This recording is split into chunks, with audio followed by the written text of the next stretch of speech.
Hello there, guys, and welcome to Daily Updates. Well, we know so far that the judge has ruled against Zandie Khumalo, saying that the thing of you wanting privilege to not have the media use the audio or video against you is not going to work. Well, of course, they can't use the video, but we are definitely going to let the public listen to you.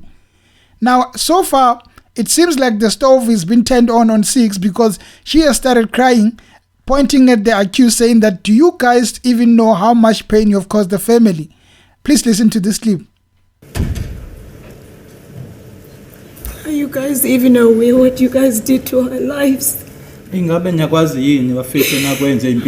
guys even aware of what you guys did to us as a family on that day? Miss Khumalo? Miss Khumalo? Miss Khumalo?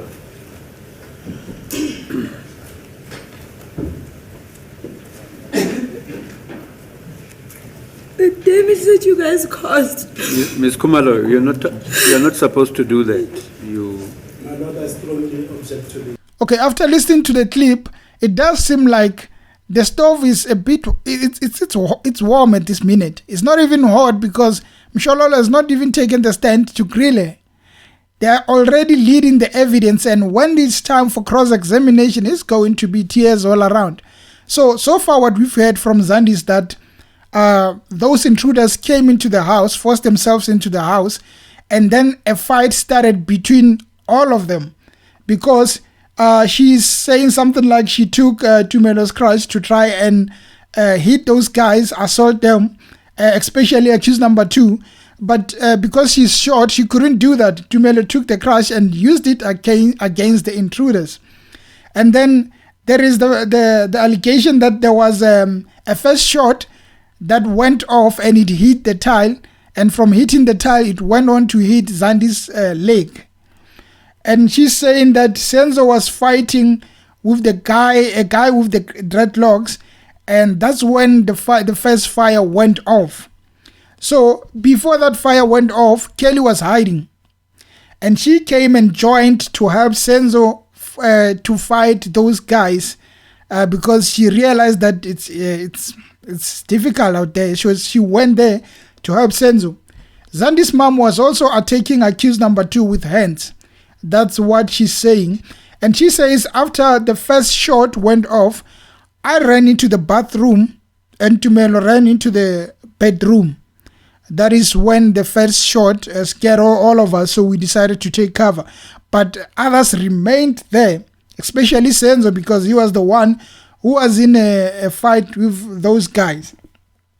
So when Zandie was in the bathroom, the second shot went off, the third shot went off, and she's talking about the fact that the first shot, when they went off, the noise between them and the last shot were very different, because the last shot, it had just a very low sound indicating that it was hitting someone's body. It was not like a banging sound like the first one. So this one, it really sounded like someone was being hit. I think that was when Senzo was getting shot and unfortunately dying from that shot. So while Senzo was getting killed, Zandie was in the bathroom, peeking through the bathroom window, looking at the whole thing that was going on. And this one, I think the advocate might be noting it down, because you were there, you were peeking and looking, so you must be able to tell the real story of what really transpired as you really saw. Because if you're really seeing from far, having the luxury of being hidden and not worrying about getting shot, you are able to tell us what is really going on. So if you look at this whole thing, it is really telling us that the first guy, the first witness, Khumalo, Toko, and now Zandie, somebody is not telling the truth between these 3 people, because whatever they are saying, it doesn't work together. I mean, like, they were all there, they should tell the same story. If people have rehearsed the story, loopholes are gonna be there. Zandie has not gone anywhere further with this story, but you can already see that, hey, we are in for trouble here. We are in for drama. And as the public, we don't know who's telling the truth. We don't know who's wrong, who's right. But what we know for sure, the judge will have the last laugh. And I do hope that she's able to cooperate when she's being cross-examined so that we can reach the truth. Because with this thing of saying that I don't need the media, I don't need this, one should be hoping that there will be some explosive files that are coming out of a testimony.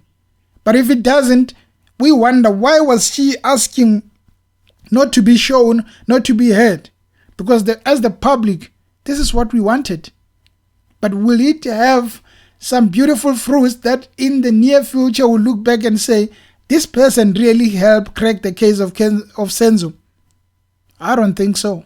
I think people are just coming there to just testify and go home. But at the end of the day, nobody's willing to tell us the truth of what happened. But this is the chance. Zandie, this is the chance.